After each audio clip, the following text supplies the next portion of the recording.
ni Torre hindi makikinig sa akin, he will not cooperate, then it's up to them. Okay?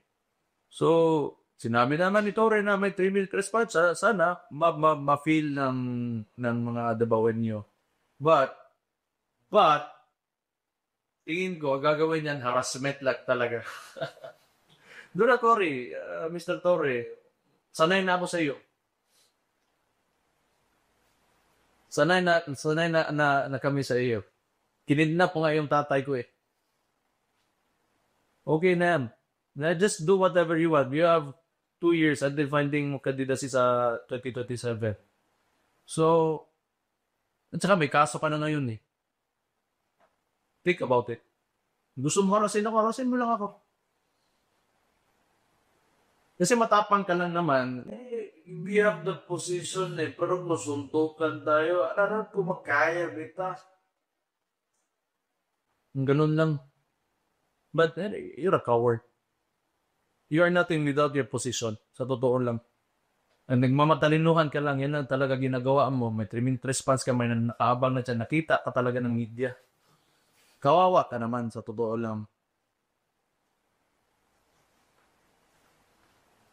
Okay na yan. Yung 3-minute response mo, prove it. Prove it to the Navawenyos.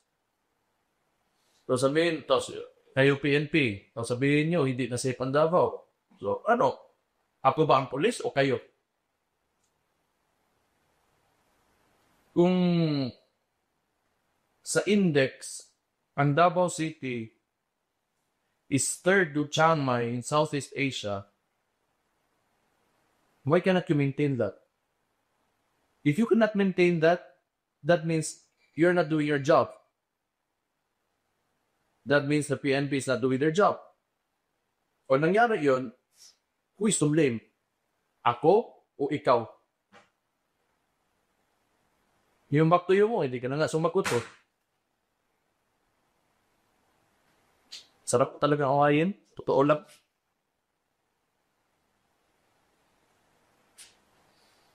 May ano ka eh, Galbayo, Bulisagi ka, no? Oh, may ano ka na, may issue ka na doon eh.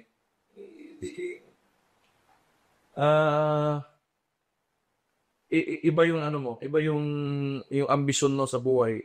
You're not, I don't feel that you're here to serve and protect people.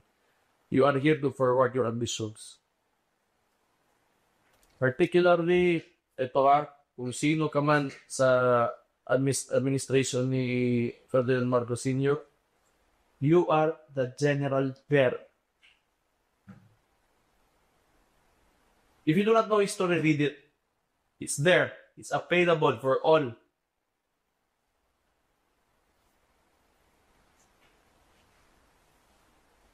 Same but di pa Yawa. Anyway, Mayor, just for the report and for para klaro sa lahat, you did not have a say kung sino ang next chief or director ng DCE. No. They won't allow me to choose the city director. Nangyari na yan last year when I was mayor. The last term when I was mayor.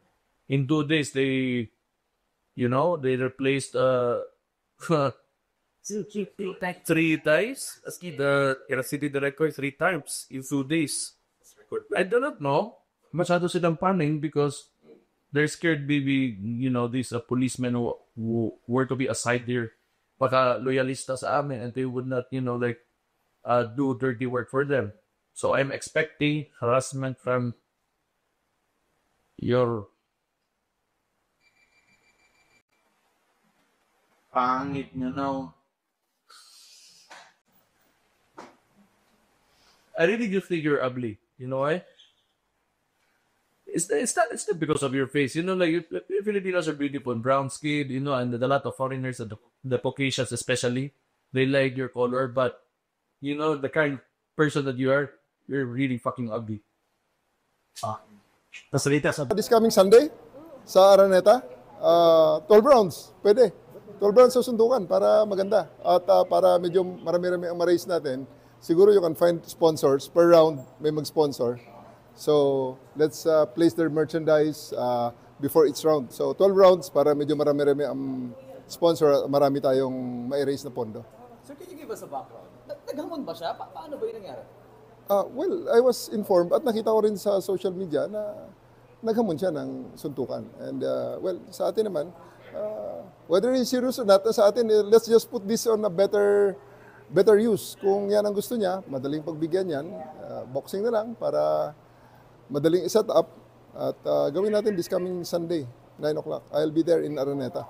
I'll ask Araneta to... Hamon daw kayo ni Vice Mayor Baste Duterte ng suntukan. Ano ang sagot niyo, sir? Reaction niyo po. Pero you know, tama-tama dahil marami ang nasa lanta ngayon ng bagyo at baha. Maybe we can use this moment or this opportunity for to raise funds in a charity boxing match. This coming, kung para mabilis, this coming Sunday sa Araneta, 12 rounds, pwede. 12 rounds? Sa sundukan para maganda at para medyo marami-rami ang ma-raise natin. Siguro you can find sponsors per round, may mag-sponsor. So let's place their merchandise before each round. So 12 rounds para medyo marami-rami ang sponsor, marami tayong may raise na pondo. Sir, can you give us a background? Pero you know, tama-tama dahil marami ang nasa lanta ngayon ng bagyo at baha. Maybe we can use this moment or this opportunity for to raise funds in a charity boxing match. This coming, kung para mabilis, this coming Sunday sa Araneta, 12 rounds, pwede. 12 rounds sa sundukan para maganda at para medyo marami-rami ang ma-raise natin. Siguro you can find sponsors per round, may mag-sponsor. So let's place their merchandise before each round. So 12 rounds para medyo marami-rami ang sponsor, marami tayong ma-raise na pondo. This coming, kung para mabilis, this coming Sunday sa Araneta, 12 rounds, pwede. 12 rounds sa sundukan para maganda. At para medyo marami-rami ang ma-raise natin, siguro you can find sponsors per round, may mag-sponsor. So let's place their merchandise before each round. So 12 rounds para medyo marami-rami ang sponsor, marami tayong ma-raise na pondo.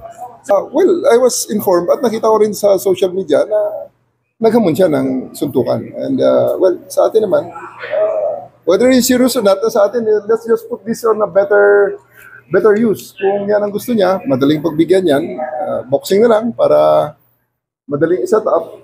At gawin natin this coming Sunday, 9 o'clock. I'll be there in Araneta. I'll ask Araneta to set up a boxing ring. Hopefully, they will oblige. Kung wala naman, di maghanap tayo ng kung saan gym ang gusto niya. Ay, hindi ko naman siya pinapatulan. I just see this an opportunity para makatulong sa ating mga kababayan. Kaya nga, sigurado maraming sponsor nito and everything that, all the proceeds that we'll raise, we will donate to charity. Ako, I'll donate to charity kung ano man ang maging part ko rito.